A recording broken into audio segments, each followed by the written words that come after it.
Welcome back. We are here for You Can Check Out Anytime You Like, But You Can Never Leave. Strange World, Part 6. So, it is my turn to pick a game, and already took out the indecision part, and we're going to do Time After Time, or a memory. So that is delving into the past. Let's see, where's this? Okay, so Time After Time or a memory. Set the scene with your chosen partners so everybody can play this one. Decide which part of the hotel you're in and what you're doing at the moment you begin to notice things aren't the same.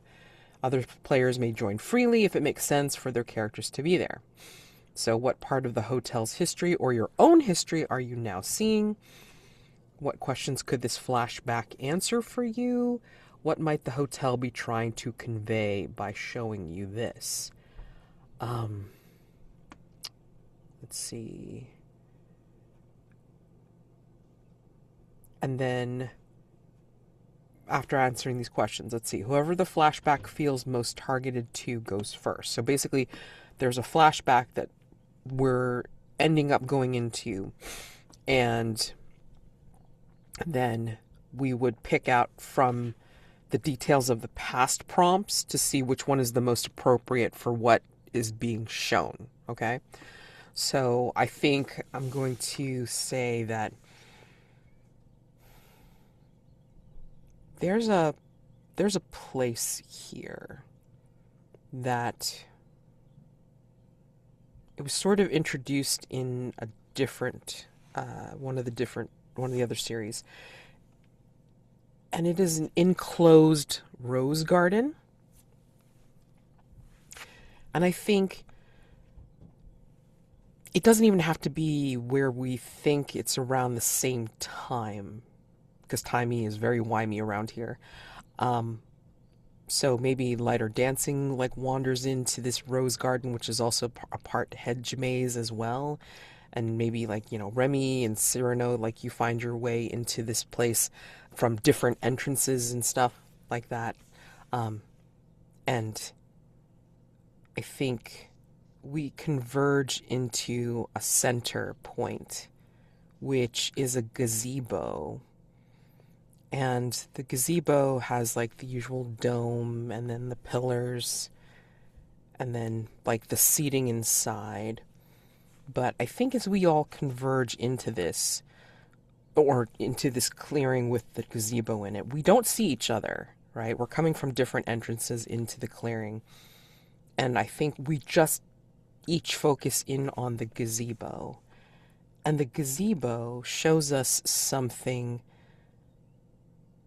or someone important. And maybe we're facing that person. So I think for Lyterdansing,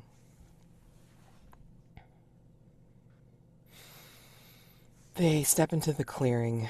Their silver eyes are kind of gleaming. It looks like, even though this is an enclosed garden, the sky looks like it's dark, it's twilight. It's kind of got that purple cast into darkness. There's no stars, but there's still light somehow. We can still see the flowers. We can still see some kind of ambient light where we can see the hedge maze walls and everything, and the gazebo. And Lyterdansing can see in the dark, whatever, and can see that there's someone in the gazebo waiting, and they are the tall, fey-looking woman with the elaborate braid crown on the top of her head. And she turns to face them and says, "You didn't kill me off. I exist with my entourage in a different part of the hotel. And I'm building my collection, Lyterdansing. Whether you like it or not. You helped them find some of my targets. But you can't protect everyone all the time.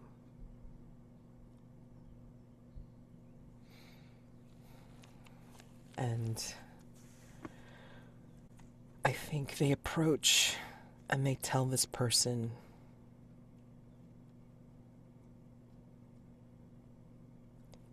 I don't know why the hotel keeps bringing you here or letting you get away with everything that you want to do here, Elowen. But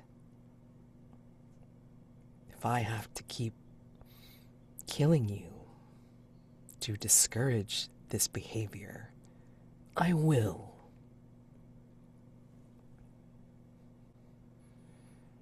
And they'll approach and they'll go up to her, and she's very defiant, she's very smug, and Lyterdansing will go up and make as if they're going to have her in an embrace, but then also like capture her in some way, and then realizes that they're clasping air, and they realize that they're by themselves. They don't see either of you there. And I think they're kind of looking around, and they'll settle down into one of the benches that's inside of the gazebo as they contemplate why they're seeing this person again. So that's where Lyterdansing settles before I pick one of the details of the past. So what do each of you see as you approach the gazebo? When Remi gets to the gazebo, is looking up to the roses of the garden. Maybe there some bird song that he can hear here. Fresh breeze, strange inside the hotel, but he already seen stranger things. He gets on the bench. I think he see Lyterdansing, but he doesn't want to distract them because it looks like Lyterdansing is caught in some kind of moment. And Remi looks up his shoulders behind him, outside of the gazebo, and there is the sea, the beach where he grew up, and just the waves crashing on the shoreline. It's dark, but it's night. It's not dark, it's night, but the moon and the stars are lighting up the scenery.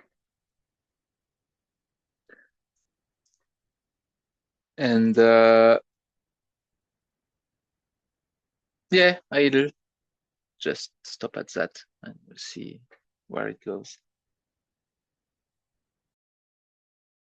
I think as Sirano gets into the rose garden, it seems very familiar to him. It's not precisely the same thing. The roses look a little different. They smell a little different, a little sweeter than he used to. But the patterns in there, they're just the same as they were at his family home, like when they were young and raised by tutors and nurses.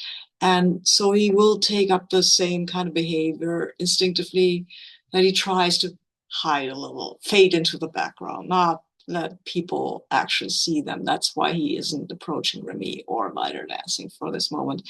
He knows that behind the gazebo, there is a little hollow in the rose bushes where you can sit and read or dream or whatever, think. for himself just a little bit, mostly dream, I guess. So he will go there and he will find the little hollow. It is not quite the same thing, though. It is the branches are thornier.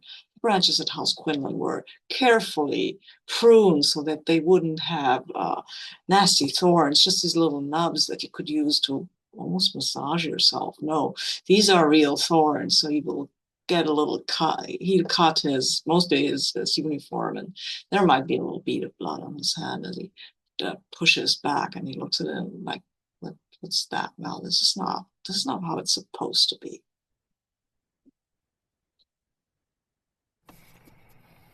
All right, so whoever the flashback feels most targeted to goes first. Go around the table and let each person involve the flashback present a detail of the past prompt. Then choose one of the options in that to finish it. We can discuss as a group what transpires or play it as a scene involving as many people as necessary, and then go around, and of course it's like, complete each person's prompt as needed, and then end the flashback when everyone has taken a turn or when you reach a conclusive ending point. And then we answer the 2 questions at the ending of the flashback. Okay? So, Let's see. If anybody has already picked out their detail of the past, go ahead. You have an idea? As usual, it's like I haven't gone through like all of the prompts to make sure like it fits with what I've seen. Yeah, so. But I do have an idea because that fits more what I was interested in doing anyway. So go ahead. I think I witnessed an event I was told of, but something's wrong. And I think what I see here is, as I'm sitting in my little hollow, I see my brother, Roderick. He's my older brother. He's very successful. He's a captain for sure. He will be admiral before he's 40. He is, he's always pointed to me as the perfect example of what a Quinlan should be like. So I'm not approaching. And he is, I think at first that he's drunk, but he's not. He is desperate. Or I don't even know why he's so desperate. But he is struggling with something. And as I see it, he is getting down on his knees. He has something in his hand, some kind of artifact or something. And he's talking to it. He's talking, saying, no, this is not true. But there is, look at these roses. Look at these roses. And he grasps one of the rose branches in his hand. And it wouldn't have happened like this. It couldn't have, because our roses don't have these kind of thorns, but his hand turns bloody and the blood starts dripping down. He's like, I'm bleeding. I'm feeling pain. This is real. All of this is real. But the pulsing thing in his hand grows ever larger the more he's despairing, the more. And I mean, just grasp a rose branch, right? It shouldn't bleed like this. It shouldn't. There is so much blood. And something comes from this pulsing thing. It's hard to look at the thing. It's almost like it's not there at all, but there is a presence there. And it's almost this thing starts drinking or vanishing or drawing the blood into it. And you can see the eyes of Roderick looking at it and saying, no, I don't, this is not. And then they will be, no. Oh, I see now. And he rubs this bloody hand across his face. I see now. Yes, yes. And this thing in his hand just vanishes into him. All the blood vanishes and his eyes turn black. And he stands up, pulls back his shoulders, straightens up, cracks his neck, gives this weird kind of smile that is scary, very scary. And he's like, I'm here now. And there's a weird resonance in his voice. I will do what I have to. I will take care of all of it. The void will take all, and they love it, just like I did. And Sirano is sitting in the rose bush, and he has also grasped a thorny vine, and he's also bleeding. He does not yet have a void in his hand, but there is terror in his eyes, and his hand is from his mouth. Like, I can't believe this. I don't even know what to do with this. Did we see him revert back to being kid Syrano, or was he remaining adult Syrano in the hollow? I think we can see him becoming teenage Syrano. Okay. Like 16 or 17. Oh, man. Sorry.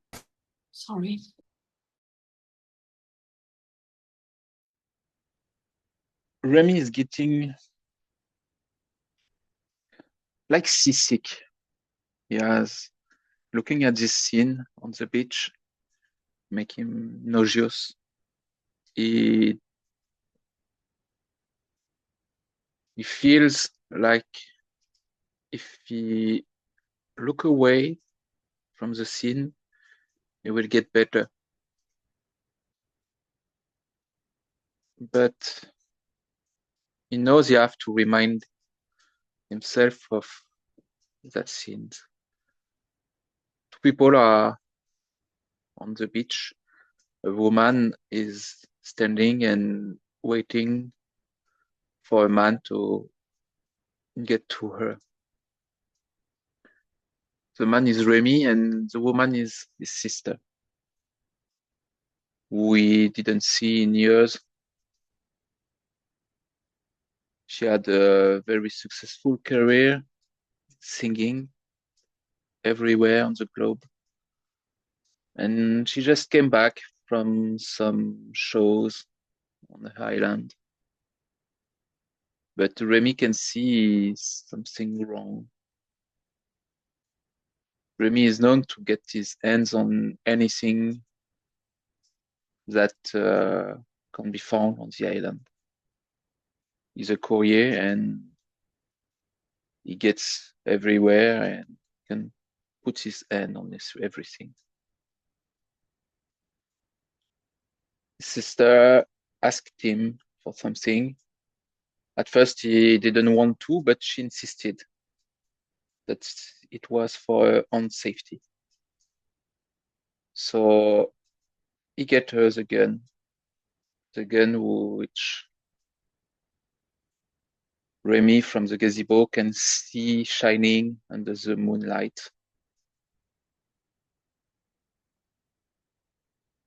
What Remi didn't see at first when he was on the beach are the tears on the face of his sister when she turned back to him and get back to the hotel she was staying at. And Remi stays on the scene. You watch him sitting down in front of the beach on the sea. And he knows that the next morning someone will find his sister dead from gunshot, the same gun she get from him. And he knows why she did it and who is responsible. And it will just make him mad.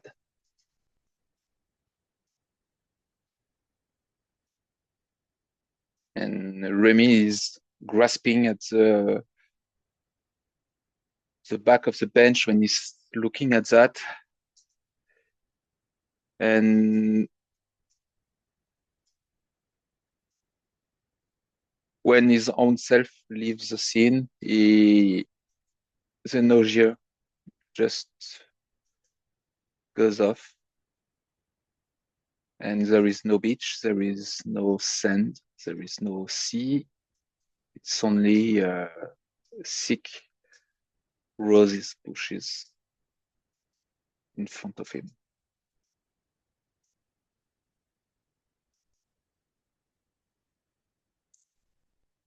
The roses are the color his sister loved the most. When Lyterdansing looks up from where they're seated at the bench, they don't see Remi sitting there. They didn't see Syrano, and they actually go right to looking outside of the gazebo, and they see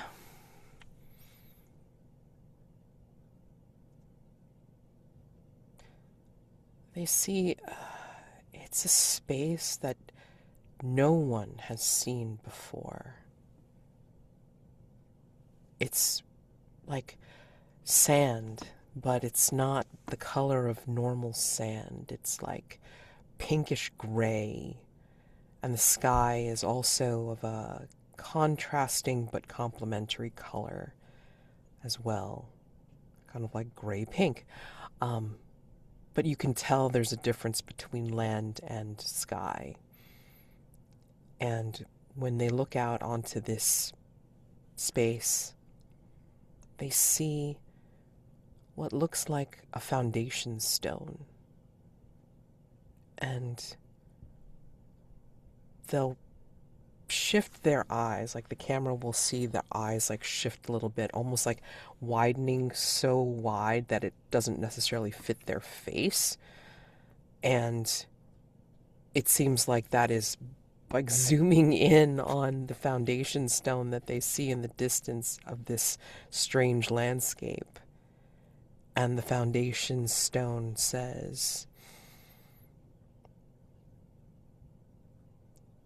"To be the site of a hotel for everyone and anyone and anything that needs succor and escape."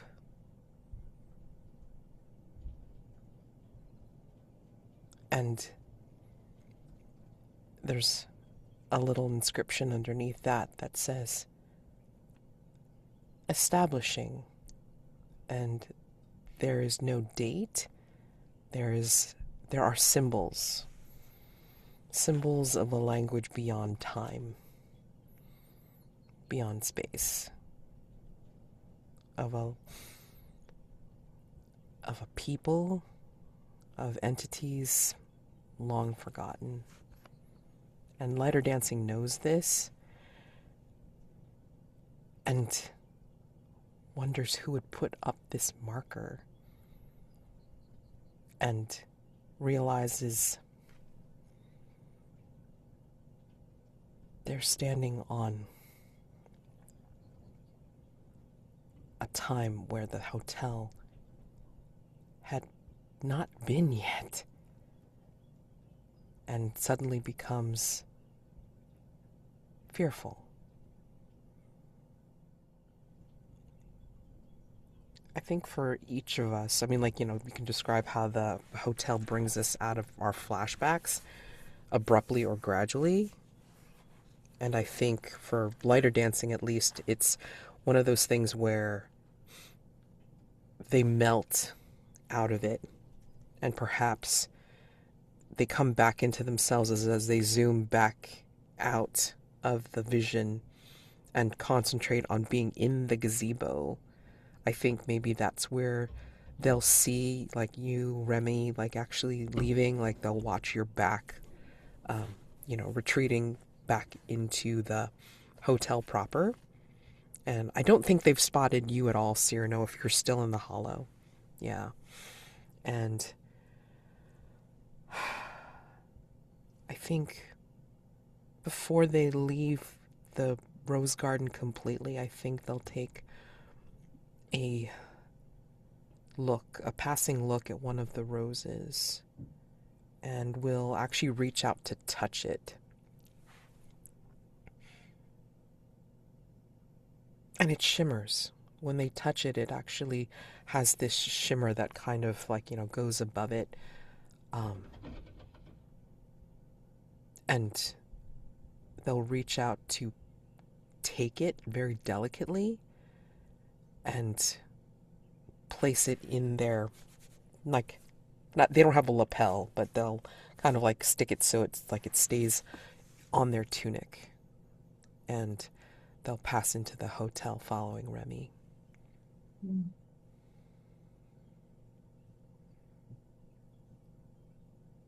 Do you take anything back to your time with you, and does the hotel let you do that?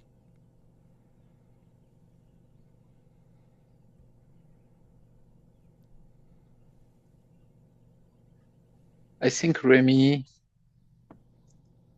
gets a little bit of salted air on his lips from the sea. And while the hotel let it get away with it, but it just lasted so long. So I think Syrano's will stay in the hall for a bit to well, get back to try to understand what he just saw. If that was real or wasn't it? He doesn't rightly know, but as he draws away his hand, and it's still bleeding, but the rose in his hand, that is a Quinlan rose. Still, the wounds are there, but he holds the Quinlan rose. So he's still confused because doesn't know what it means, but he thinks it might be a warning. He thinks it might be that the void is closer than he thought, and that the hotel might be sending him a warning about this. That's his interpretation of what just happened, I guess. Yeah, that makes sense for him. So he gets out of this rose bush, fights a little, gets scratched up a little more, comes out and looks around, like if he sees the void anywhere, but there's no sign of the void right now. Or is there? It's hard to spot sometimes. He will try to find someone so he can reorient himself and be certain that he's not just caught the void into himself. You never know, right?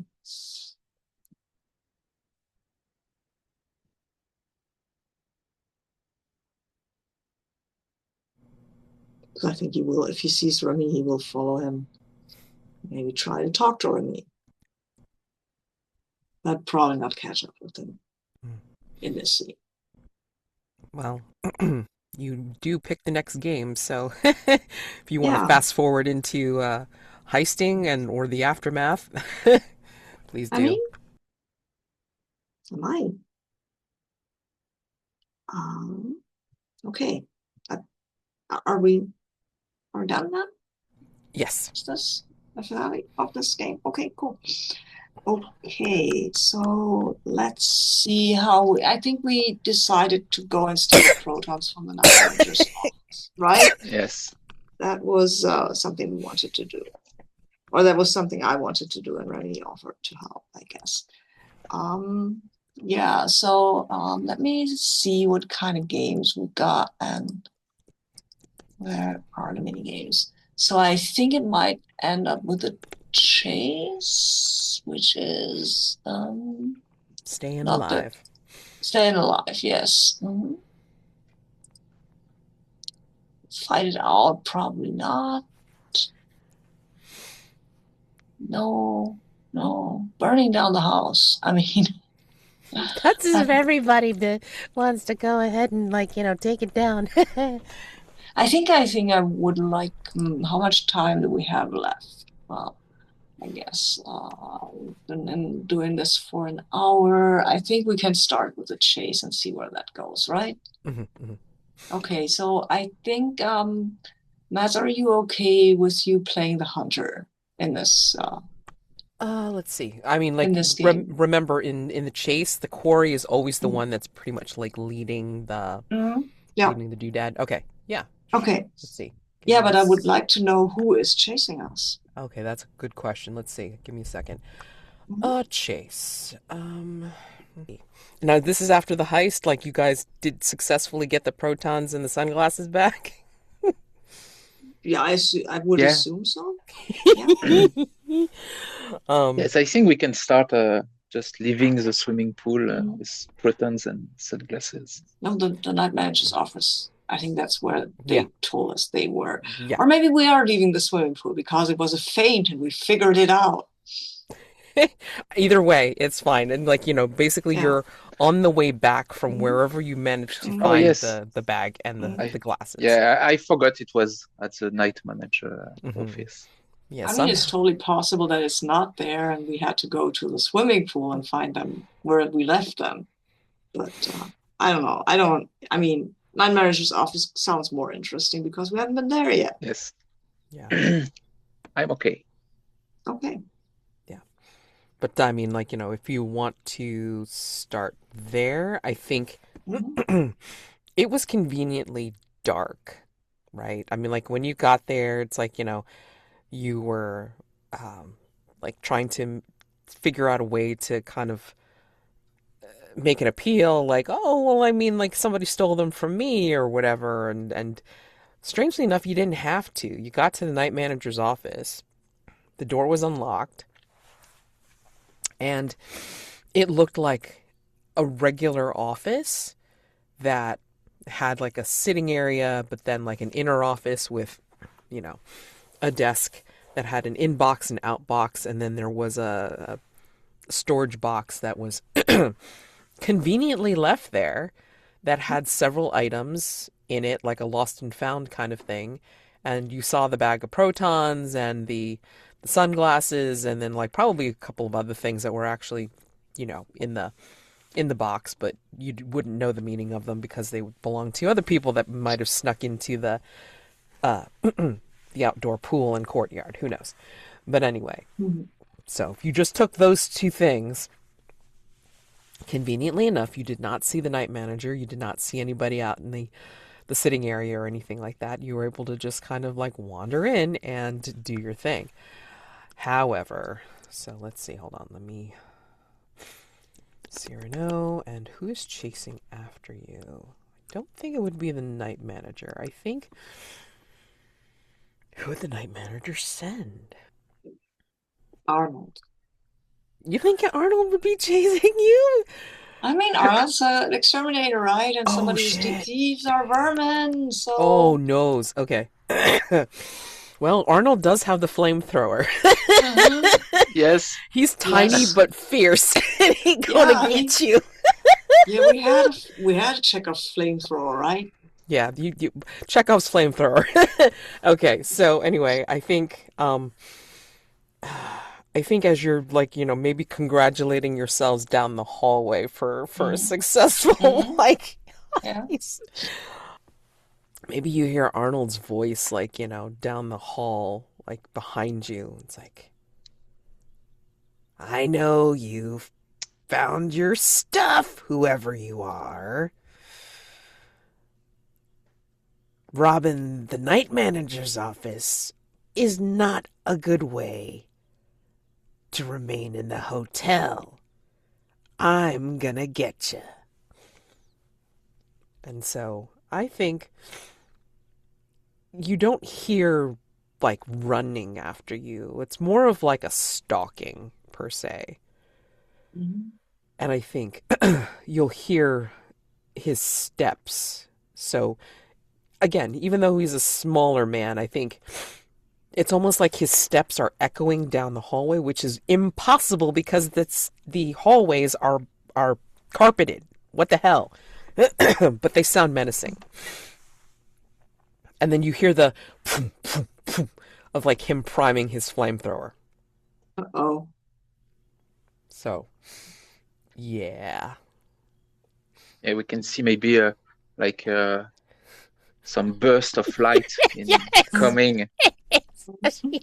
Oh yeah. Oh shit.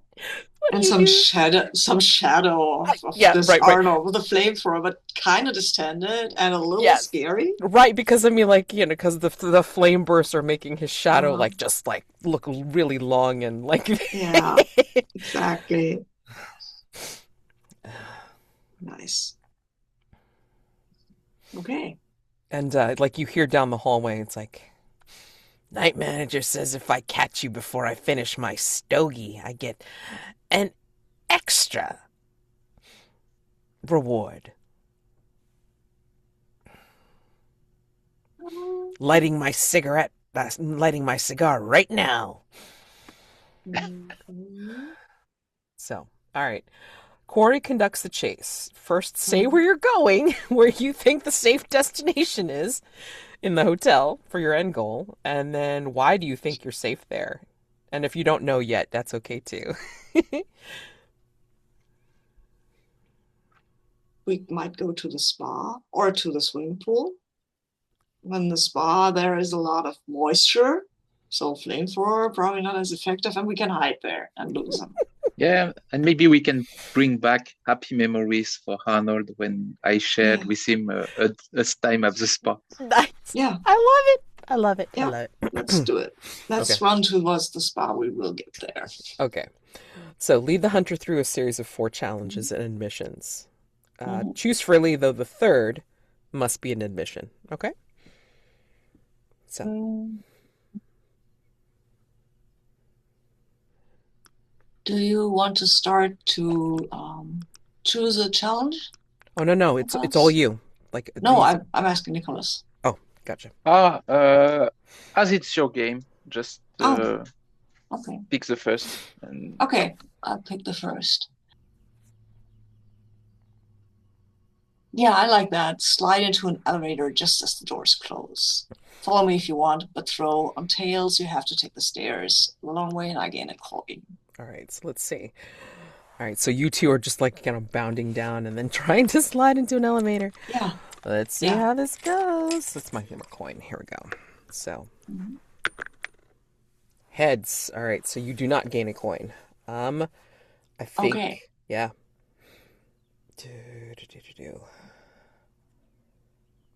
So do you kind of stop the elevator or just I think basically, you see Arnold like come around the corner and the flamethrower has like the burst like, right right above it, like, he's got it flicked on and stuff.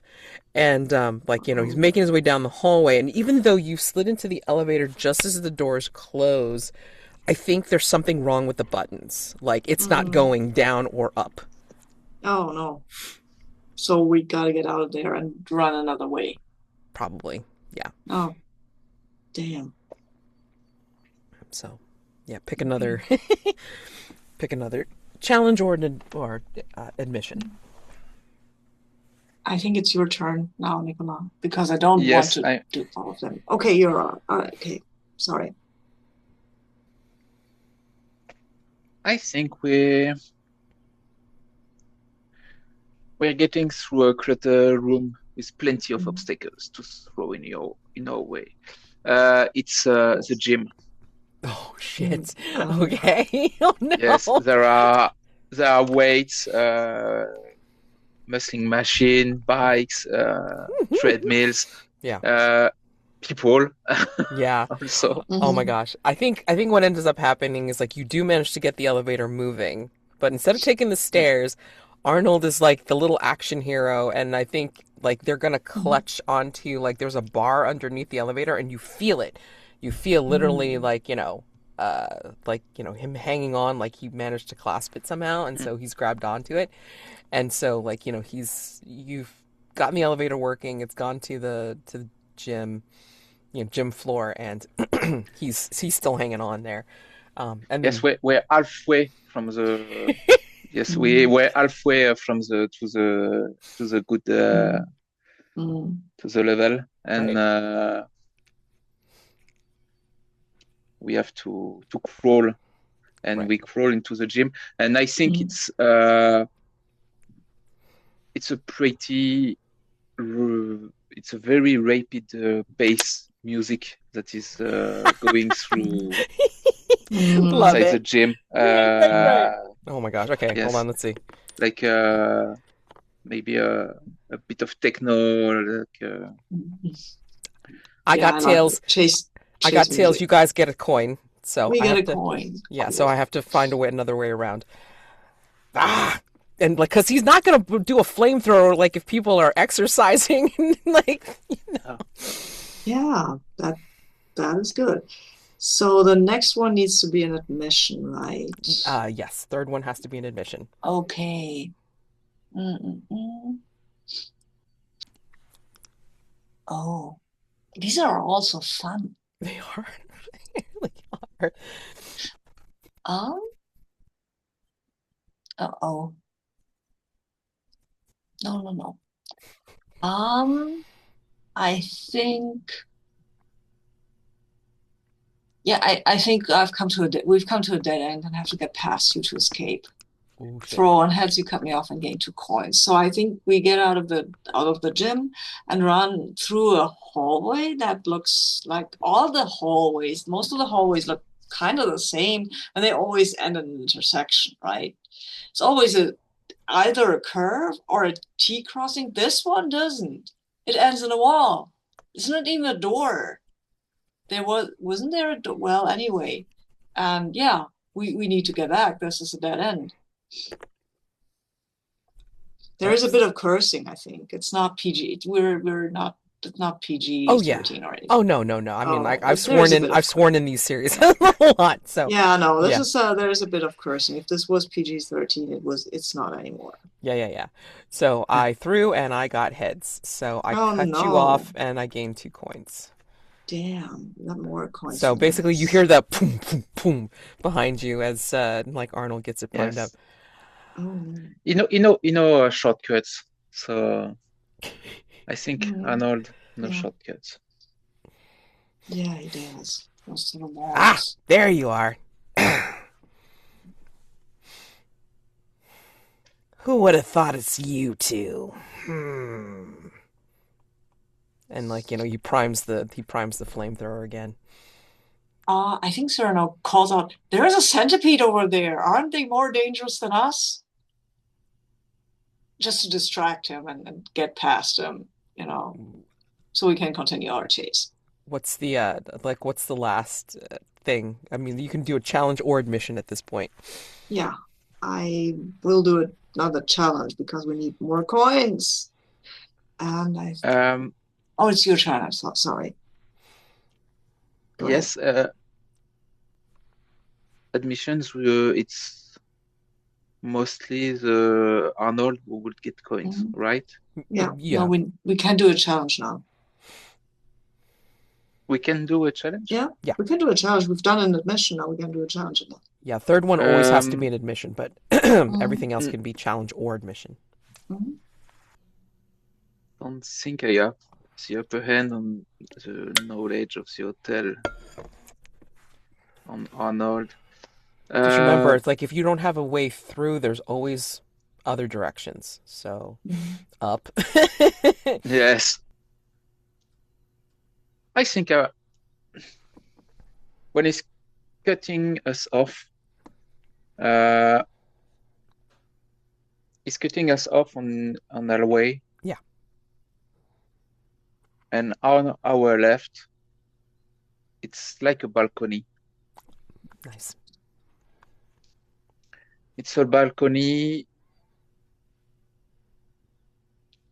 and there is like another pathway at what, 4-5 meters?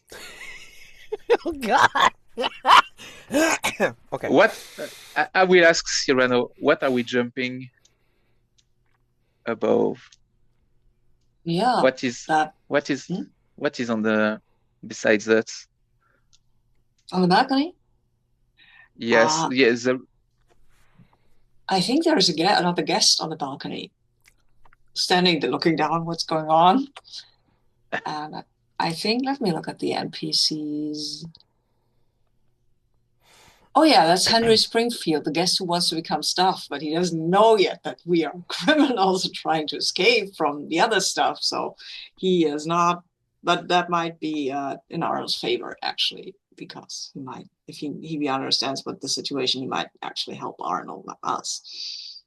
But right now we don't know that, and we have to get up on the balcony. And well, I mean, we're taller than Arnold. That is a good Yes. choice. So And yeah, yes. okay. No. Okay. Maybe I take one of we have you have enough protons on your hands. Yes, I do. Oh yeah. Yes, I'll take one and just drink Okay. it fast to maybe feel like a boost of energy. It's what's labeled on it. Yes, proton, drink energy, feel the boost. So Love it. Keep going, keep going. All right. and yes, I drink that kind of bluish radioactive bottle, and yes, I think I feel the boost and jump to that balcony to get out of Arnold's way. Okay. And I think Sirano, well, that there's lots of protons, right? He can do that as well, and he'll drink it and then just kind of jump up the wall like a parkour person. Says hi to Henry. So, excuse us, we're just health inspection. And I think so. It's like you're leaping off the ledge and making a precarious landing and stuff, right? Yeah. So, heads I gain a coin, on tails I slip. So I think you both make the leap to the balcony, to that other balcony, and I think Arnold's like, "You can't get away that easily." And then, like, you know, even with the gun, he kind of like straps it on, like it's kind of like one of those things where it's like it's already strapped, so it kind of like swings it, so it goes on his back, and he makes like the running leap to go, and then he looks like he's gonna make it. He looks like he's gonna make it, and he doesn't. And it's like he's got like his fingers on the railing of the balcony, and that's it. He doesn't have his footing. Okay. The chase ends now with you at with Arnold at your mercy. Help! Oh no! Help! I mean, we can't let him fall, right? He's just doing his job, and this is Syrano. Of course, he's helping. So he'll give. I'm helping too. I've got good times with Arnold. I know I can speak to his mind and maybe just get square with him. Yeah, let's get him up. Maybe you take the flamethrower and I drag him up. Okay.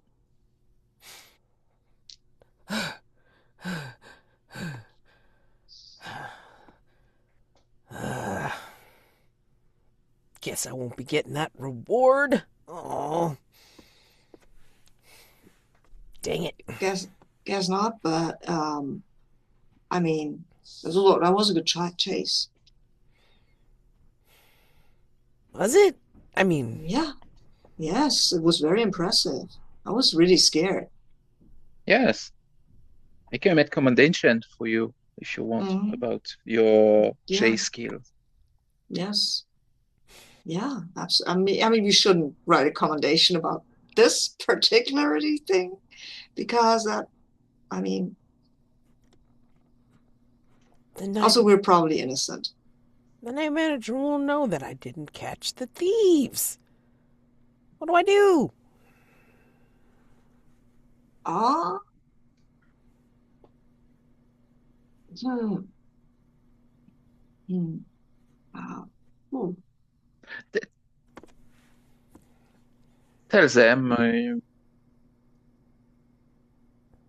them there were no thieves.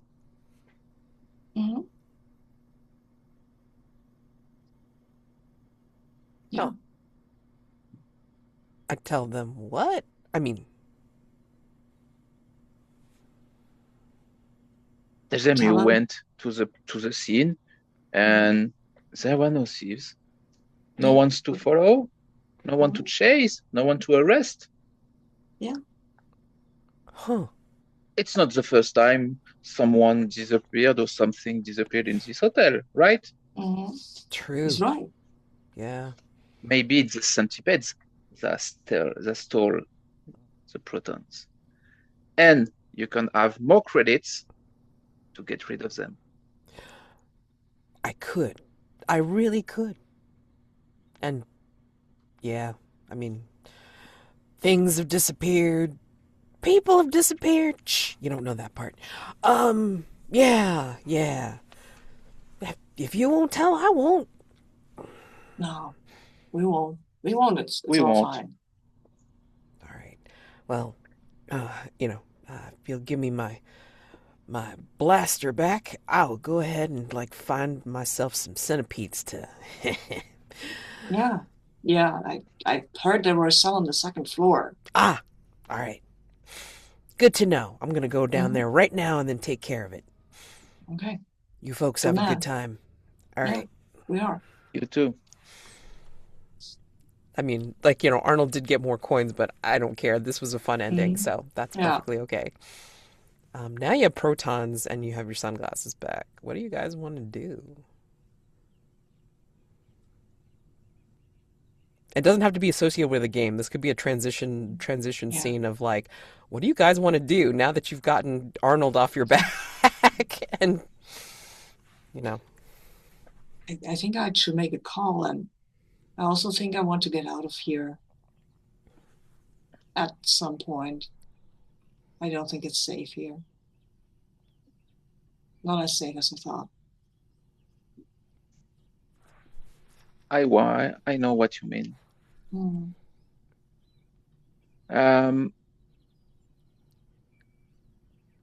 Just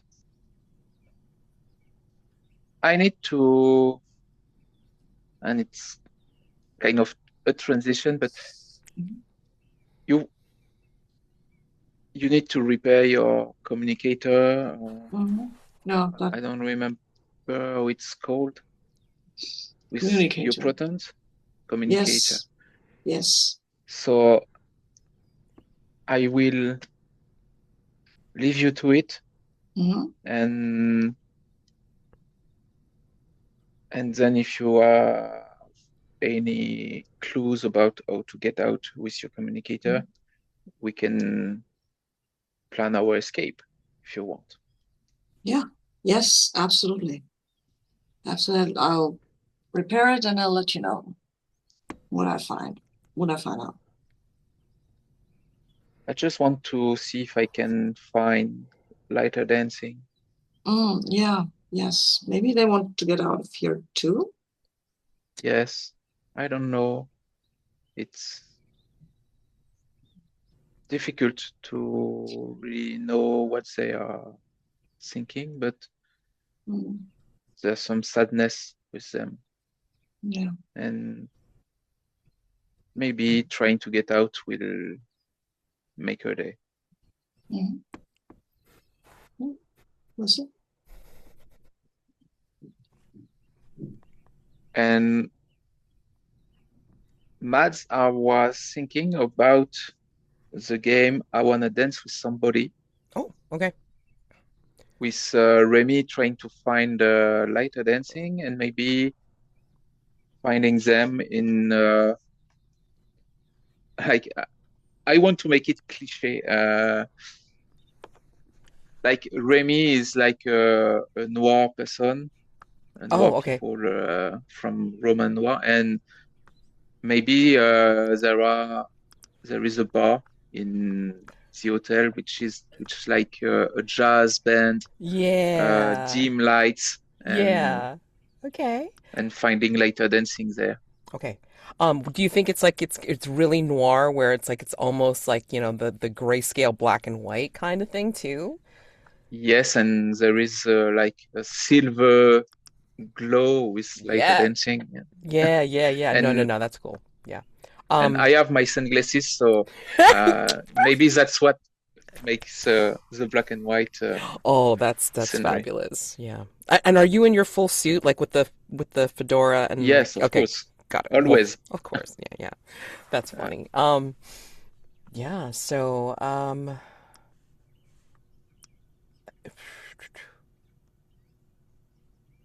okay. So, are you in the ballroom for this? Yeah. I mean, like, you're I, I is the I don't music think it's going? Is I the don't music think it's going the ballroom. ambiently, or is it like you're actually like seeing the jazz band? It's like that's what I'm asking. I, I think there is a jazz band. Hmm. There is a jazz band, and uh, yeah, it's like tiny, tinier than the ballroom. Like the ceiling is down. It's not very high. Hmm. There is some smoke. Oh, are we in a Uh, cafe? yes, maybe more like a cafe. Like Okay, yeah. I mean, because it or like a jazz lounge or something like that, mm, like lounge bar or something. Because the hotel has like numerous mm, ways of doing this. So I mean, like it could totally be one of the jazz mm, lounges, or you know, a bar, or you know, mm. whatever. So yeah, I mean, do you see? Hold on, let's see. I think I'm getting inside, Hmm. and I see you. Hmm. I don't know. Are you at the table, at the bar, or elsewhere? Actually, okay. Now, like yeah, tell me if you think this works. And basically, remember, as lighter dancing is an anomaly. Like they can totally shift. But I think as you're entering this place, this lounge, and we're hearing the music, I think you'll hear the end of a particular song, and then you'll hear like three drum beats, and then like a bit of a silence as somebody will call out, "And now we shall hear the melodic strains of lighter dancing." And then like there's a spotlight that chinks on like on the stage, and you'll see that it's a very elegant silhouette. Like they're in a full like kind of like a gowned silhouette, and like when the spotlight chinks on, like you'll see it's like like dressed in a slinky black dress that goes from like neck to the floor, and they're looking over their shoulder, and their hair is up in an elaborate chignon, and they'll kind of like whisper into the microphone like this very very sexy like um chant or something like that. Like it's kind of like to all of you who believe in love, or believe in being one with someone else, this is for you. And yeah, they'll start singing, and it's this strange, it goes very well with the uh like the jazz melody that goes underneath them, but yet it is also strange because it's almost like two people singing, even though it's coming from lighter dancing's form, right? So I mean it's like you hear like kind of like this masculine bass undertone, but then like above it it's almost like a harmonic like woman singing in like this really rich alto, and it's it's the weirdest thing, but it just makes sense, right? Because it's lighter dancing. All right, fine. And then like they'll turn around really slow, and then like you see them singing into the microphone. And yeah, I mean like you see like different people dotted around at the tables, and then like they're in rapt attention. They're looking, and they're just like watching. Some people with their head in their hands, or some people just kind of like having like cigarettes and just like smoking without even thinking, just watching and listening.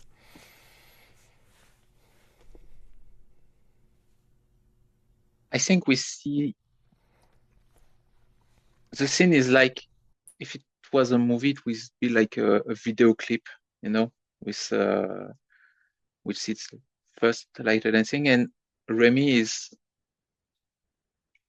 walking across the table, like in the center of the room, and is approaching the scene,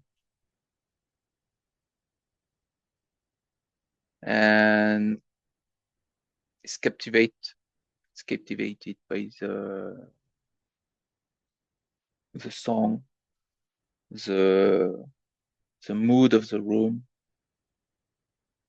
And I will ask you the first question. Something about me catches your eye, and your look lingers. What is it? I think as Lyterdansing is singing,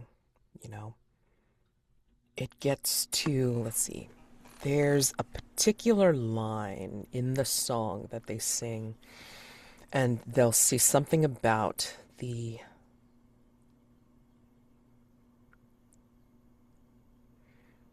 brim of your hat, shadows in your eyes, the sadness I see in your soul. And I think as they're singing that particular line, it's like, they're looking right at you. And it's like they're just speaking to what they're seeing, like right there in that moment. And you realize too that as they're singing, you realize it's not just English. It's actually been weaving in and out of English and French.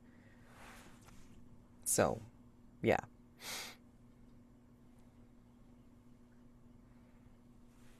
I'm still walking towards where the Lyterdansing and the band is, and I think I can the light makes that the band is almost invisible, just shadows on the background.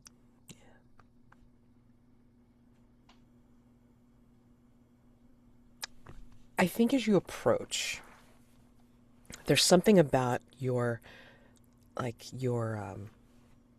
not determined, but your like very steady step that almost seems to unnerve Lyterdansing, like as they're singing, and they lose the rhythm briefly.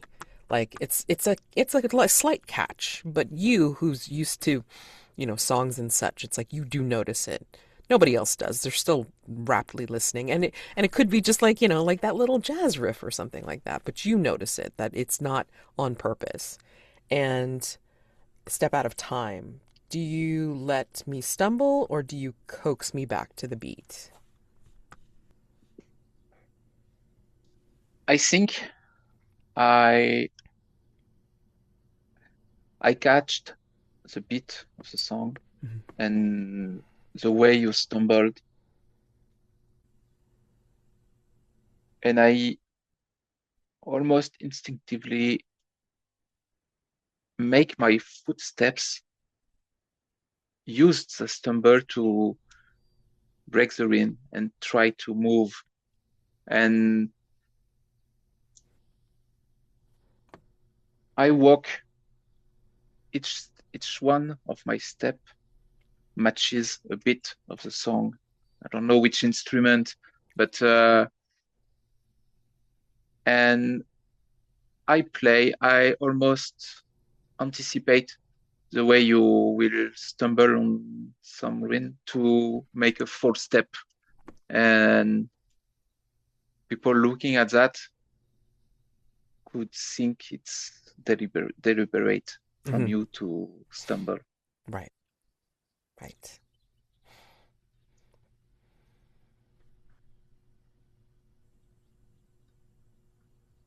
And I think as you're doing this too, I mean, I think you're making your way onto the stage. So it's like, and then yes, Lyterdansing is watching you as you're doing this, and it's like they're singing out to the audience because of the microphone, but yet they're also singing to you as well. yes.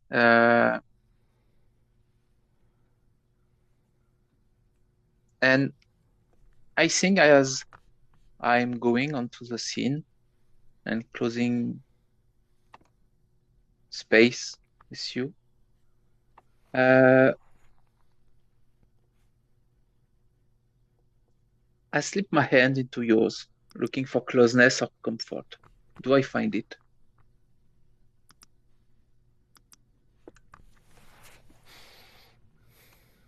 And I think I do it by getting, I don't want to catch the light you have on the scene. So maybe it's by getting behind you.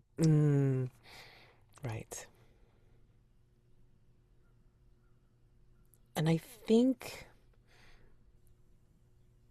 Lyterdansing, like, maneuvers it in such a way that you are remaining in the shadow, and they'll draw your hand, like, they'll intertwine their fingers, long as they are, with yours, but they'll draw your hand around them and bring you closer, like, as you're behind them. So you look like a shadow, but, like, obviously your silhouette's different, but it's still close, right? And it's like very intimate, and yet also it kind of like gives this really interesting aesthetic tableau that people are watching, and just like the shadows of the cigarette smoke are just like making this really interesting picture, right? Especially with the gray and the blacks of the noir. So yeah, I mean, you're gonna feel, if you don't feel comfort, you're definitely gonna feel closeness, because again, they drew you in closer for sure. Yes.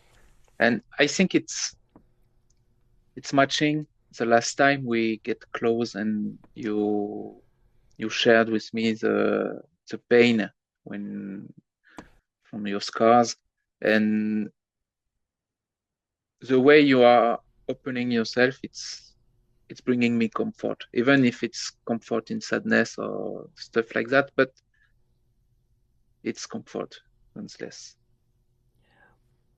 And I think as they're drawing you close, I mean, like, it's reaching that kind of climax of the song where you hear the soaring notes. They're not high, they're not loud. They're just like where the song seems to hit its like, rising peak, and then like kind of shimmers in the air a little bit. And I think at that point you take the opportunity to lean your head on my shoulder. And they're wearing a sleeveless dress, essentially. Like, it's high necked, but it's sleeveless. And you feel the skin is smooth, it's soft, and it's not like a pillow, but I mean, like, it's still like not bony or anything like that underneath. It's not uncomfortable. You lean your head on my shoulder, your mouth barely brushing my ear, as, like, I sing out to the audience. What do you say? Do you want to get out of here? Ooh. Who knows? Okay. I think the note, like the song phrase ends, and like the shimmer is like, it rises, and you ask the question, and then it kind of like lowers, and then like the song ends on this very gentle caress. Like, it's almost as if the note is like low and rich and just kind of like caresses the audience. And as the song finishes and the jazz band like kind of finishes out the remainder of the phrase, I think under the cover of that you hear Lyterdansing like turn and over their shoulder and whispering against your cheek, they'll say, "Yes," in that two-toned voice, like a female and a male, like just like together. So, yeah. And that's how it ends. And I think the spotlight, of course, will flick out. Yes. End scene. Cool. All right. Want to take a break? We'll take a 10-minute break at this moment. And then, shit. It's my turn again. God dang it. All right. So, 10 minutes for me to decide what the hell to do next. All right. See you then. Yes. So I'm looking down, burning down the house, and there's several that like say specifically about an escape rather than like, taking violence to the hotel. So, I mean, like, choose to do that if we want to like round out the experience, or is there any other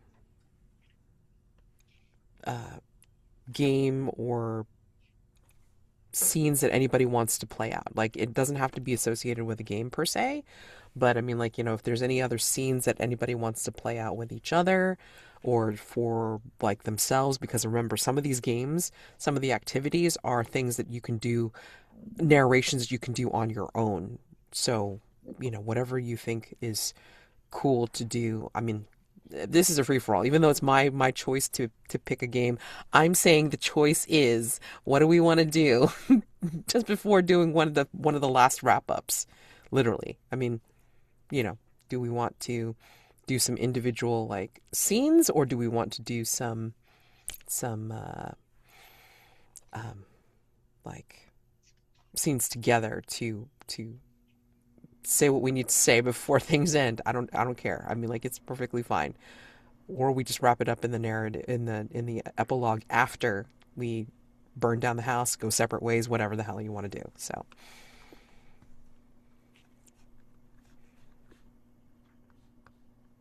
I'm everybody's on okay mute.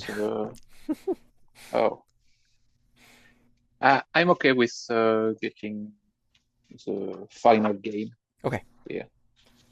Okay, gotcha. All right. Yeah, me too. Me too. All right.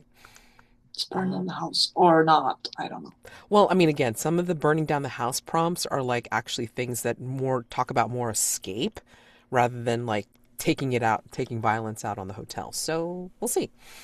All right. So burning down the house or checking out. All right. So everyone plays. Decide how you came to be revolting against the hotel. What was the final straw? Who is the ringleader? What do you think will happen when the hotel is no more? Now, we don't have to answer that particular question since we're not taking it out on the hotel. We can just say, like, do we say that, like, there's a ringleader among us that's suggesting, like, let's all go? And what was the final straw for each of us? I think, like, just the question from Remi is interesting enough. I think, like, it's not something that Lyterdansing has really thought about before, but I think they're willing to try at this point. I mean, like, knowing that the hotel is making them willing to keep going through the same scenario over and over again is just like, no, no. It's a waste of time. And if they're trying to tell me something, it's not getting through. So might as well try to get out of here and see if I can make something of myself, whatever I am, outside of the hotel. So that's Lyterdansing's final straw. What's everybody else's? I think for Sirano was getting the protons, trying to get the communicator to work and maybe failing. But he'd always wanted, and seeing the void being here and having this warning. He thinks either this is a warning the void is in a hotel, or this is a reminder that he has actually something to do. There's actually still a threat to his loved ones, and he can't answer that as much fun it is staying in the hotel.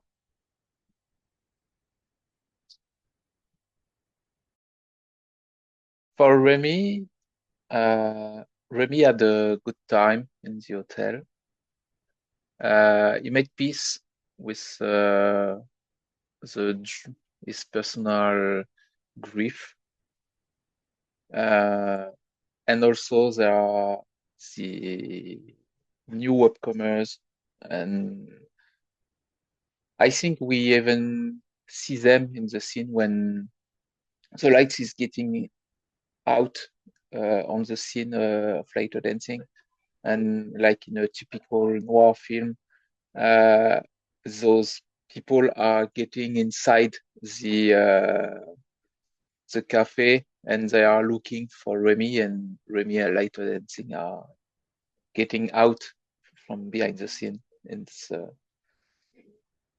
he's feeling the tension, and he made new friend here, and if getting out means staying with those new friends, let's go. Let's go. All right. So during the scene, anyone may ask for details of the setting, occasion, or circumstances, as usual. Go around the table. Each person gets one turn and may challenge the rest of the table, who will act as the voice of the hotel. Oh boy.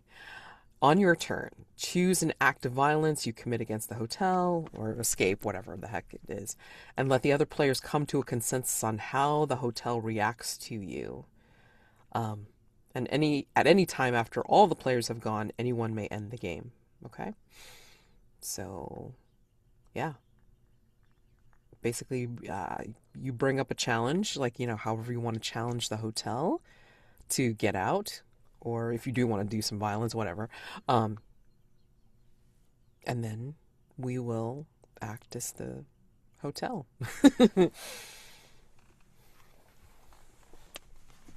So, oh boy. To set the scene, the idea is Lyterdansing and Remi are getting to find Syrano, and Syrano has hopefully managed to get back his communicator. Yes. And what's next? What's the next part of the plan? There has to be some kind of door. Maybe if the hotel won't show it to us, we'd kind of threaten it a little or a lot to make us give us the door that we can walk out, because I like you, Remi, and I really like you Lyterdansing, but I need to get back to the place where I came from. And I don't know if you want to join me there. It is not a great place, honestly. Well, I've seen many things here at the hotel. It couldn't be any worse. No, it's you have more options, I think.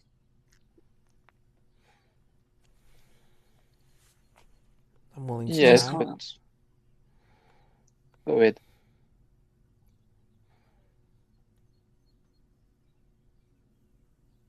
Lyterdansing will just look at you, Remi, and just say, I'm willing to try. I want to get out. Where my feet will go, I don't know, but if I can be with people I'm happy with, like you two, I will make what I need to get out. Okay. So what's the plan? Let's start saying, hey, hotel. And Sirano is getting a little louder, standing a little straighter, and saying, I am Captain Sirano of House Quinlan, and I will leave this place. Now take heed. This is not an empty sentence. This is not a threat. It doesn't need to be, but if it has to be, it is. I will get out of this one way or another, whether I burn you down or you just let me go. So we will go in this direction, and you will show us the exit. And if not, you'll see what, or else, basically. Yes, or else. And then I think Lyterdansing will will say, I know where there's a broken area of the hotel. And I think they'll bring you down to this place that seems to have like cracked stone underneath, and part of the stone looks like it has like shards of mirror, like, interspersed with it as well, as if something had gotten crushed here and then, like, just kind of spread out. And then they'll lead you to what looks like walls that, like, they're like in rubble, and they'll lead you past a place that seems to have some kind of stone that looks very old, like older than old, worn beyond time.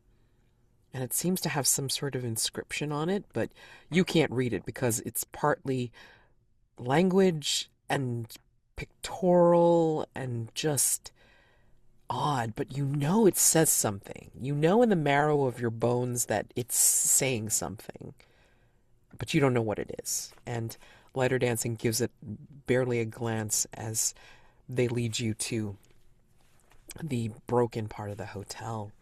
And I think, I use an unfinished or broken area of the hotel to my advantage, attacking you where you are weakest, as they show you both this part. And can your structure take it? How? And I think this is where you will see where Lyterdansing has some modicum of power, where at this rubble section, their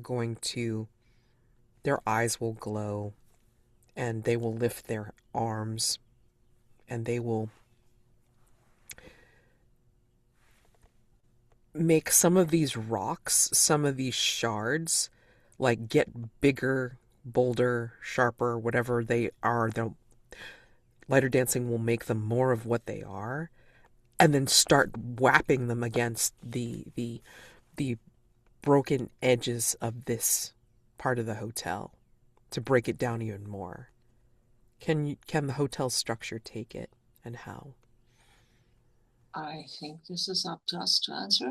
Mm-hmm. Yes, yeah. Like everybody else answers like the question that the player's turn decides upon. So you're acting as the hotel now. Well, I think the hotel might just try to incorporate the things that you throw at it into the wall structures.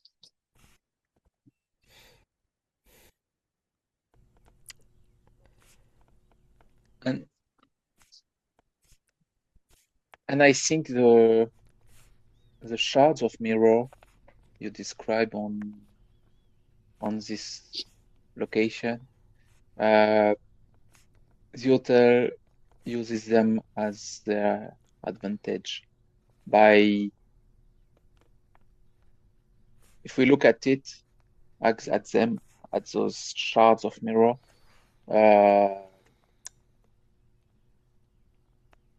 they bring back pictures of art things we have to face, or we will have to face. We don't know. But it's art things, and it's weighing down on us. I think as you say that, it's like, it is happening as, they're being thrown, like, the hotel is using them to take them up and like slap them back on, as like, to build itself back up. And Lyterdansing lets out a scream that you've never heard them scream before. They've usually been very composed and poised and everything like this, but this is a very frustrated, like, primal type of scream that seems to be coming out of multiple throats, out of their throat. And as they're screaming, and as the mirror parts are being built up, reflecting back upon them, maybe Remi, it's like, I think you get a glimpse of one of the mirror shards reflecting back upon Lyterdansing, and you can see, like, Lyterdansing, like, in that torturous position, but facing the mirror, and like their head is back in that frustrating scream again, but this time you can see something like behind them tearing off what looks like wings.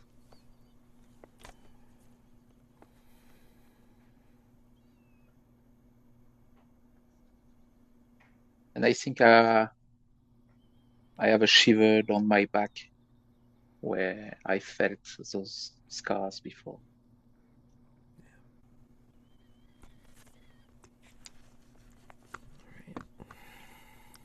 I think as this kind of provokes a reaction at least. So this is working, right? Violence is working. Yay. Right. I think this is when Syrano gets out his blaster and tells you to stand back a little. This is going to get hot, and turns it up to the highest setting and just what's the phrasing here? I marched through your halls, swinging your weapon wildly, ignoring everything you throw at me. I'm just using the blaster to hurt the hotel, basically. This is not very. This is not like I'm trying to cut a hole into the, or maybe I am. Maybe I'm trying to cut a hole into its substance. Yeah, to melt the walls, because we are in this unfinished place, and I'm just trying to, like, basically smash through, and also provoke a reaction. That's why I told you to stand back. Right.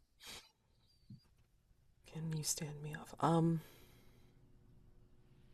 I think the hotel is...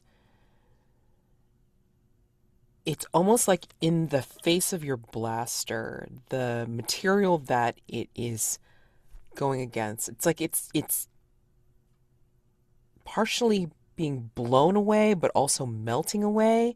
And there's this very uncanny shimmer, as if it's not quite real either.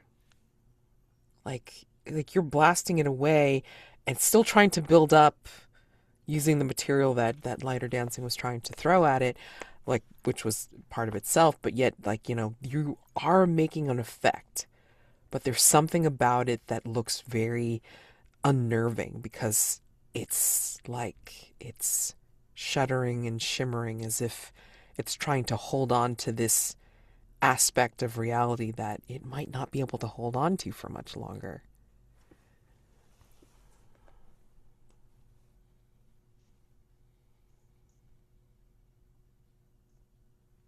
And I think Remi gets out of this place. It just tells you, I need to, I'll get back. I just need to distract the hotel.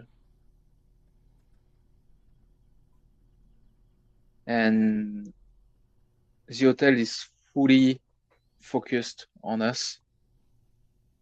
And if he has another thing to be focused on, that's when we will be able to get out from there. So I run not so far away to the first phone I found on the wall. And I get the standard and the rats at the switching board. And they know me. We get some time at the spa, we share cocktails, and they're friends with me. And I ask them one simple thing: to call Arnold and to call Arnold and to tell him that the critters are on room 162 at the 14th stair of the hotel.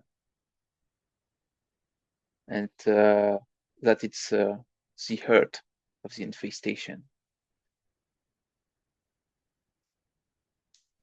And the rats, maybe I've already told them about that plan. And they start to do it. And I think we see Arnold with his flamethrower and maybe some some canister with even more fuel getting to that room, and just putting his foot on the door and smashing it and putting all ablaze. I'm using the challenge, hold the flame to your curtains, setting them ablaze. Can you keep the fire from spreading? And oh,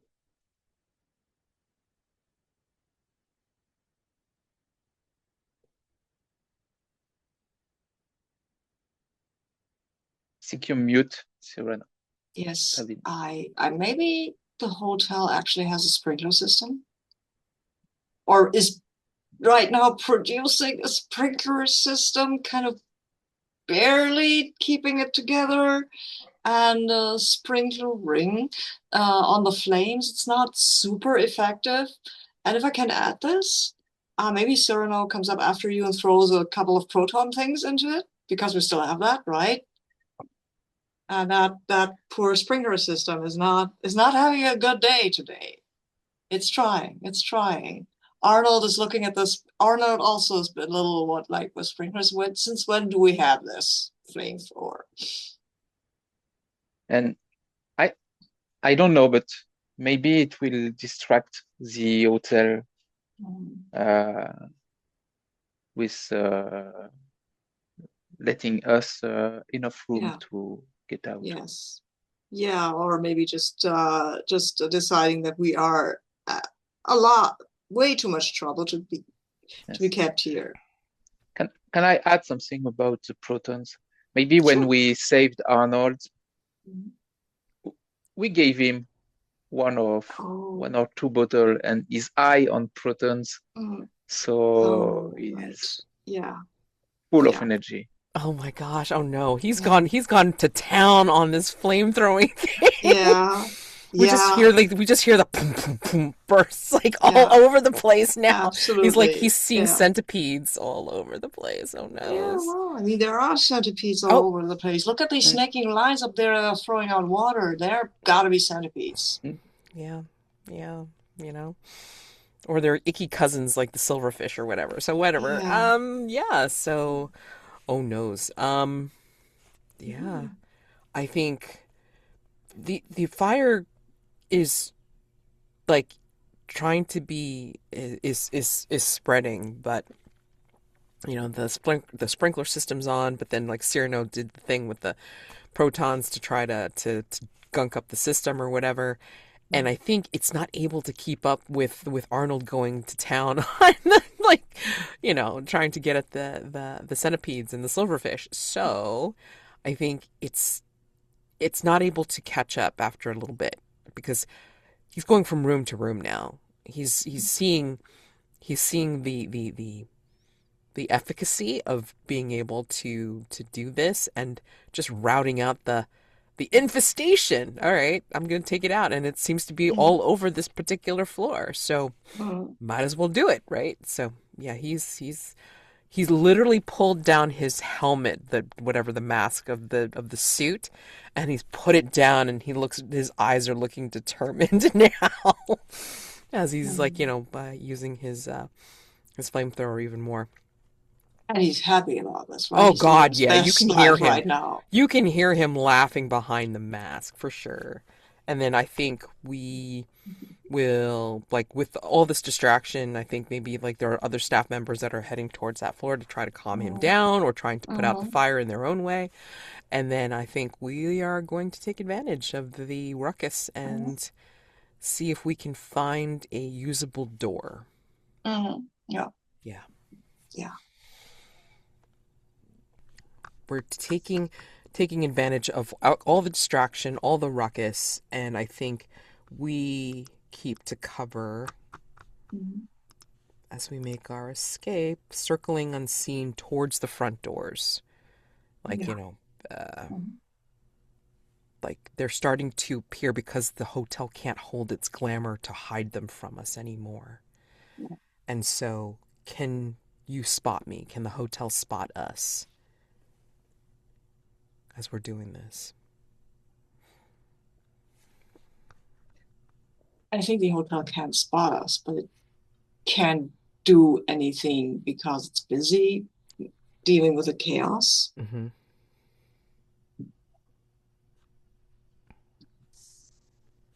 Yes, I think so too. I think he's still trying, but he has too many on his hands, and the hotel has to decide: do I let them escape and I can save myself from the fire, or do I do all I can to prevent the escape, but then the fire will be definitely uncontrollable. Mm-hmm. And I think the hotel chooses self-preservation. I mean, Arnold is using a Hotel California branded flamethrower, so that's some Mm-hmm. pretty strong Yes. stuff. Yeah.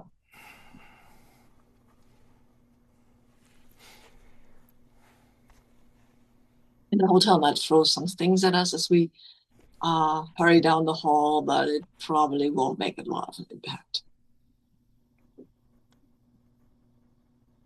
This is more like, I'm still can't kick you because you're mean to me. But well, we're determined, which we are. We will make it. Yep. There's one more prompt that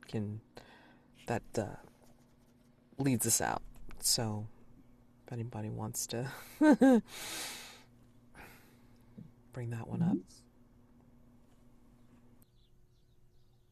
I'm sorry, I'm a little confused here. Mm-hmm. You're doing a second challenge, right? I mean, like, I was adding Okay. I already done, like, a second Okay, yeah. challenge, so I was offering it up to anybody who wanted to do a second challenge. Oh, because I thought we only get one each. Yes, me too. I mean, basically it says at any time after the players have gone, anyone may end the game. So, I mean, I was assuming Oh, I that see. you I could add see. more Okay. challenges or Yeah. you could Oh, end. So, oh, okay.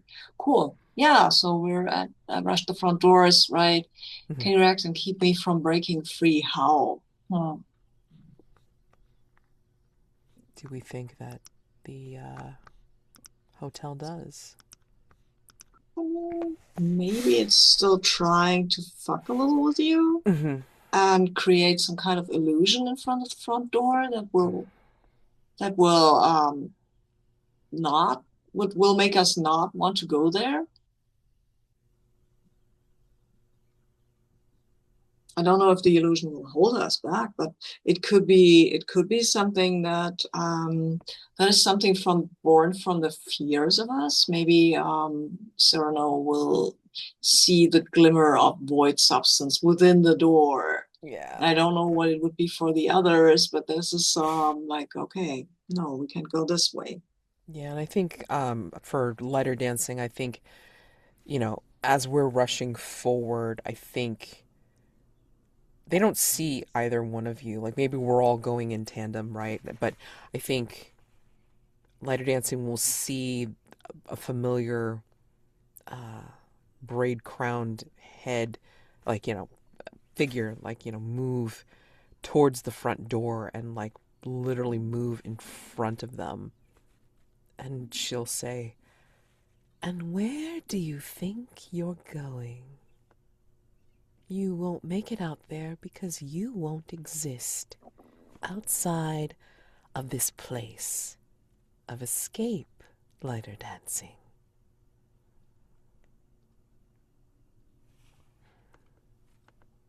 And that does bring them up short. Now they're not sure whether they will exist outside of the hotel. I think when Remi is rushing to get out, the speakers on the hotel walls are putting on a song from his sister. And that kind of draw him out of the rush, the adrenaline. But then maybe he see Syrano in front of him, Lyterdansing, which kind of posed themselves, and he remembers the time at the cafe, the dance, the song, and he grabs the hand of Lyterdansing and just get on with his rush and trying to get back at Syrano. I think when Syrano sees you moving towards the void, or what appears to be the void, to him he will call, "No, Remi, it's..." And I think as you pass through, he will probably realize that, no, it's not the void. This is just something fucking with my head. Okay, happened before. I fall for it every time. It's fine. And we'll follow. And I think as you grasp Lyterdansing's hand, it's like they realize, wait, if you're able to grasp their hand, that woman, Elwyn, may be lying. Maybe there is a chance that they can exist outside of the hotel. So, I mean, you've got their hand, so they're going to be willing to try, right? So, I think at that point, we'll see Syrano, and I think Lyterdansing will reach out their hand to Syrano. Syrano, come on. Yeah, yes. If this is really the void, we're all going to get fucked. We'll be together then. Okay. And then I think, Remi, you're leading us out the front door. So. Nice. Love it. What do you think happens? I think there is something that I saw on a movie. It's a spaceship on the parking lot of the hotel. Sorry.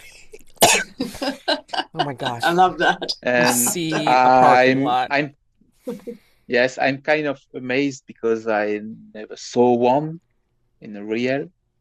It was just on movie screen, and yes, like it's real. It's Syrano, is it's it right is in it front of me? is it your ship, or is it a ship It's you not recognize? my ship. It's a ship I recognize, but it is a ship from the Syrano said, "That's an antique." I mean, we can use it. I can fly it. Let's get off here, but I'm not sure if time hasn't fucked this up. The only way to find out is to get on. Yeah, exactly. Yeah, I mean, like, again, it's like, whatever runs for space rust, like you see it on the ship. But I mean, like, No, it is... I would think it looks brand new. Oh, That's okay. the weird thing. It's an antique, but it looks brand new. Oh my God. It's like Cyrano's into classic spaceships. I mean, Cyrano's into spaceships, okay? He's a space captain. Right, Come right, on. right. I probably How would learned he how to... not be? Yeah, How would he not be? right. Probably learned how to pilot on one of those things. But again, it's like interdimensional, so it's kind of like, wait, it's here. Yeah. Yeah, And maybe it looks like that because it's Remi who saw it first. Oh. And No. maybe it's still the ship of Syrano, but it's what Remi thought about Yeah. what this ship should look like. It's all perception. Oh. It's all perception. Yeah. So, but Yeah, maybe. yeah. But maybe perception makes reality, and maybe Sirano is knowing his own past, which would be fun. Yes. Somehow. Yes. Inside, maybe Syrano found his ship back, and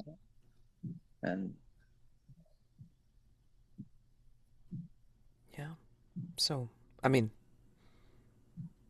what does Lyterdansing look like to the two of you when now they're outside of the hotel? Or, well, let's say, like, Cyrano gets this bird moving. I mean, like, and like we blast off. Sure. But I mean, like, what, like once we're out, once we're off, what does lighter dancing look like to the two of you? I Interesting think you question. I think you looked like the first time we get the both of us alone, and I told you to be yourself and not to Mm. be like you thought I would like you to be. Mm.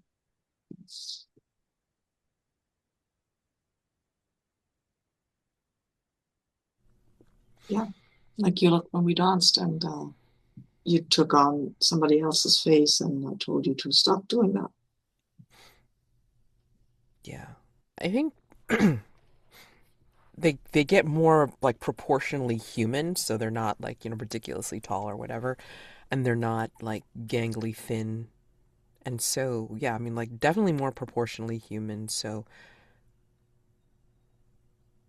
a bit tall, but not too bad. And they have like relatively like willowy figure, like just kind of like, strong and wiry, but like they're wearing their like simple tunic robes or whatever, and their eyes, I mean their hair's still white, but I mean their eyes, instead of being full on silver including the sclera, they actually have like eyes with a pupil, and their eyes have dimmed into a Mm. stormy gray. So more human like, right? But yeah. And then like lighter dancing will look at you, Syrano, and say, all right, we're airborne. Yeah, we need to figure. I mean, we're not where I started out. This is, or maybe we are, but not in the same, not in the correct time. So where are we bound to? Yeah, that's an interesting question. Away for now, I guess, and then guess we can go. Oh, hmm. There is this space restaurant. There's this restaurant or club that I know. It's a really good club. We can go there and start investigating where and when we are. Okay. And I think he's already used the communicator and tried to reach Caviscado and didn't get an answer, just static. So, Mm-hmm. I mean, still not sure exactly which dimension or whatever, yeah, but exactly. yeah, you may have to make some jumps. We'll see. We'll But get there. I think Remi is just amazed by just looking through some window and seeing the space in the void, but not the void. right. Not the white no, but just yeah, I think The Sirano, sorry, go ahead. the infinity of space around Hmm. them.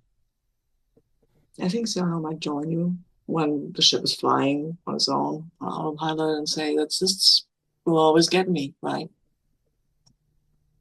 Like I've seen it a lot, but still, look at that. Just like some birds.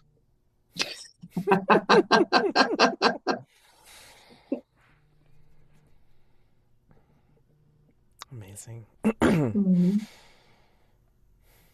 So, we're out and about. I mean, is there any epilogues that you want to engage in for the ending of this now that we're escaped? I have a funny one. Okay. Funny seems appropriate Uh, at this point. Yeah, funny's good. I think we are back in the hotel. Uh, Oh, Places at the hotel are, under plastic sheets because they need renovating Mm. uh, after the fire. The hotel is still mending his wounds. And the night manager is in a tiny office, and in front of him are the 6 members of the Black Lagoon gang. Mm-hmm. And he's making them sign a paper. It's a contract for them to begin staff. And he tells them, 3 of our guests got out not so far ago. They left without paying any of the things they eat, drink, use, break. You've got the list. He has a pile of sheets, and here's the list of what they need to pay. In this contract, you have the right to find them, to collect what they do, with interest, of course. And you have a timeline to do it. If you don't, you will be brought back here. And let me tell you, I need my employees to do what they're told, or else. And that gets there. I also have a tiny epilogue. I think this is internally later and internally different place. It's a big ship, whatever the name of the ship was, the Gilded something, I guess. Remember. Yeah. It's a bigger ship than the little shuttle we were flying right now. But I think the shuttle is docking on the bigger ship, and you can see Syrano stepping out. He looks older, at least a bit, has more beard and a new sexy scar, I guess. And Of course he does. and just steps out of the ship and looks around like, yeah, finally I'm home. And then you can see Caviscado. I think he's a little bit in shadow, so you can see, the only thing you can see clearly are these cornflower blue eyes. And he's like, "You're late. We waited almost an hour for you." And I think that is the end of this. Oh my god, amazing. Oh man.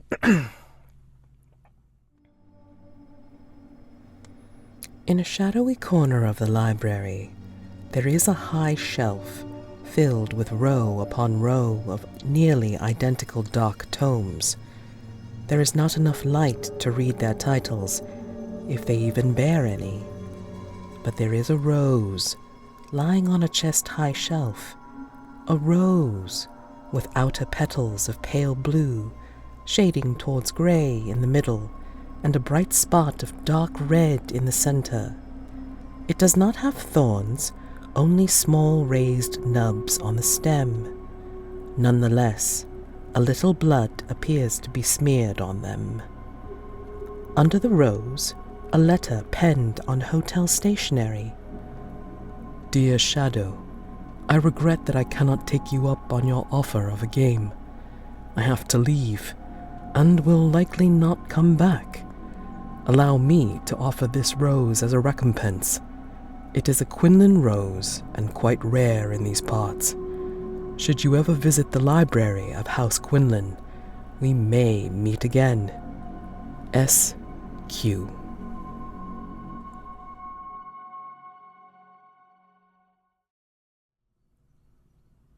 I think for Lyterdansing, maybe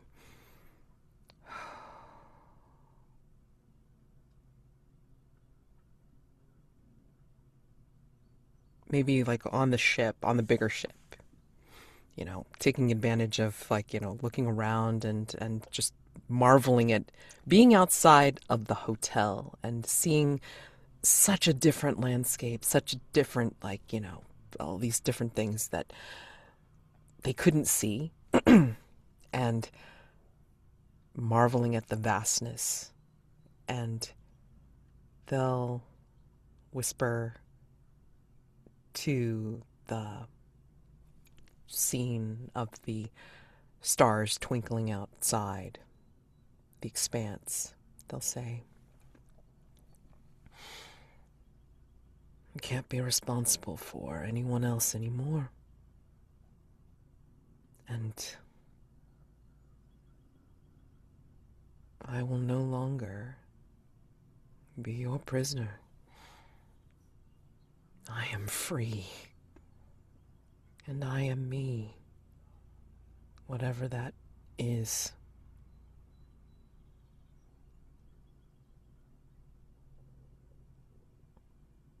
And I am real. And I think they'll turn. And I think they'll rejoin Remi, maybe, like, if Remi's in the commissary having breakfast or something like that. Breakfast with no strings attached. And we'll actually, eat like a normal person and smile and, just, again, enjoy and marvel at, like, all the different things that they can do now as a real person. Yeah, exactly.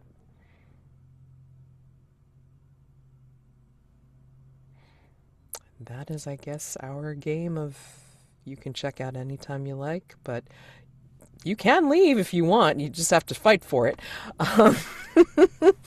So, yeah, that was our finale for this particular series. Stars, wishes for this episode and the series, or anything that you want to relate. Oh my gosh.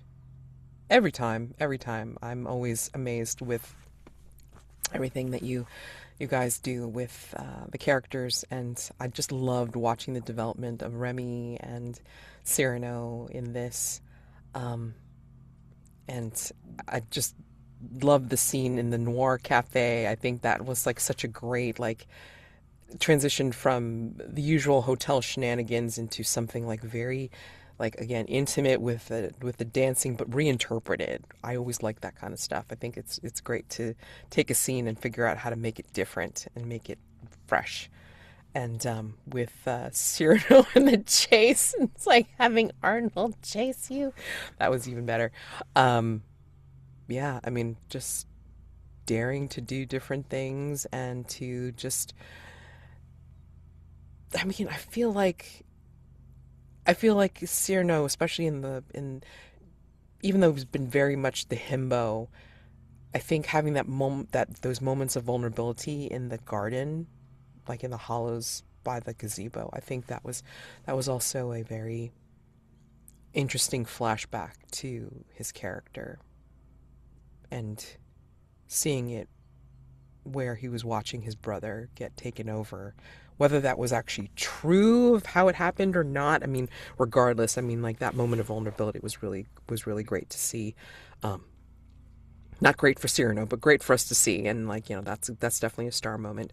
And yeah, I mean, I really don't have any wishes, although I did tell the Friday group, saying it's like, I feel like with the way the shared universe has been across the series, I feel like I have to do this again later in the year, just to include new characters or people that want to continue on with their characters but in a new form. I don't know, returning as veterans or outliers or managers or whatever. So I mean, I think that would be an interesting take on it, and continuing on with what's currently on the mirror board, or what will be continuing on the mirror board, who knows. So yeah, that would be the only wish that I would have for this, because everything's been great so far with every series, and I think that, again, the Hotel California continues on regardless of what kind of damage is done. So, yeah. We can continue. Stars all around. This was a fun series. I will give stars to Joe, who isn't here now, Joe, for the staff member that he played. That was fun. But and I really loved all these characters and seeing where they came from and where they grew, because we got a lot of past stuff, and then we got stuff that they wanted and where they wanted to go, and I really liked getting to know Remi and his backstory and how he kind of moved past, has that revenge thing that he did at the beginning, and where we got to see why he did that, but that he also had hope for the future and had feelings, at least friendship and connection with Syrano and Lyterdansing. And I love that we started in a rather dark and dramatic place with the flashbacks, and then it was very silly. I'm sorry. I'm not sorry. It was rather silly with the chase and Arnold. And then we had this very romantic and lovely scene with Lyterdansing and Remi. And I'm just telling you what we did today, which, well, I was impressed with it. It was a lot of fun. I like that we got out. I like that we are on a spaceship now. And I loved for Syrano to get back with his boyfriend. I loved for Remi to be out of the hotel and somewhere where he isn't haunted by these weird people, or maybe he is. Huh? And for Lyterdansing to have a new life and enjoying that. So yes, stars all around. I don't know. I don't have any wishes. If should I be fortunate enough to get back to the hotel, I might take up one of the NPCs, because I don't think Sirano would go back.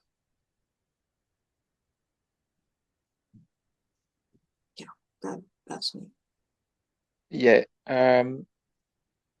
Stars all along for the series, because I started with just an image for Remi. It was I don't know. I just looked for some guy from a noir movie and having blood on his hands and getting into that hotel. I didn't plan any of what happened, and just played along and developing this character, uh, developing friendship with Syrano, kind of romantic, through 2-3 scenes with Lyterdansing was really great.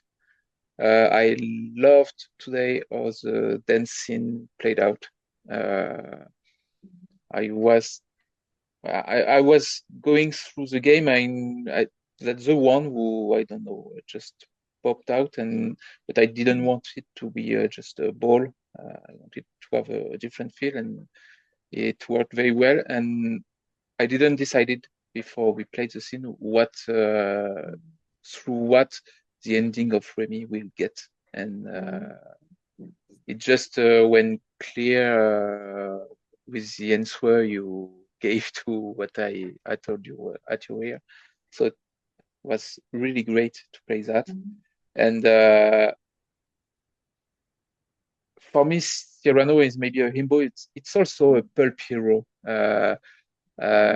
The way we escaped from Arnold, it was definitely like a pulp comic scene. And I'd loved that, and I love that he pushed Remi to be also a pulp hero, while we both had darker moments, and like in the gazebo and stuff. So that dual tone was really great to play during all the series. I think the friendship with Syrano and Remi was, I really enjoyed that. And it all started with a chase. with the misunderstanding, yes. Yes.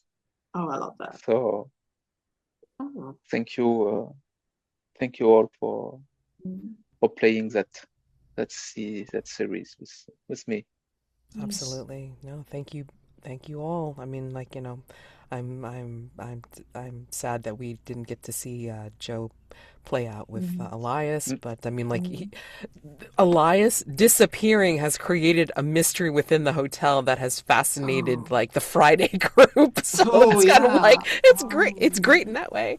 And I'm just sorry we didn't get to see Space's character, because the one that they developed was really cool sounding. So hopefully, like, they'll be able to join us. It's like, if I'm able to continue. I mean, because literally that's what it's going to be like. It's going to continue a series or several series yet again, like later on in the year. That's what I'd like to see, you know, because I think there's just such a capacity for what a hell of cast of characters, right? I mean, because as you say, Sabine, I mean, like, we created such an NPC tab just between all all the series, right? So I mean, like, you know, Yes. even our characters here could essentially be NPCs unless you bring them back in a different capacity, you know, if you wanted to. Yes. Um, I love the recurring character we get. Arnold, the rats. That was great. The speaking head also we got. I missed their name. The Shadow in the Library. Oh, I never got to play Yes. games then. Oh, don't worry. I mean, like, you know, if you decide to return to the hotel at any point, it's like, you know, I'm sure the Shadow in the Stacks is still going to be there. Borrowed from Apocalypse Keys. It's fine. It's all right. So That's fine. yeah. But yeah, I mean, like, such a great rounding game of, like, you know, people creating stuff and then just character after character. I mean, like, not only just this series, but again the others, and then having just a wonderful ensemble to pull on. I love this. You guys are great because you just never know what it's going to turn out to be. Even when you start, you're like, all right, I started here. And then, and then it's like it might be something completely different by the end, and I love it. I love this. So, thank you again for joining me at my table for this. If you know, if I have it if I have yet the other series at a time that you know you feel that you can join up again and you want to do so, please do, because you know, as you can see, there's so many possibilities for doing these games like again and again and again. And it's just a matter of like, do you want to get out? Do you want to change or what?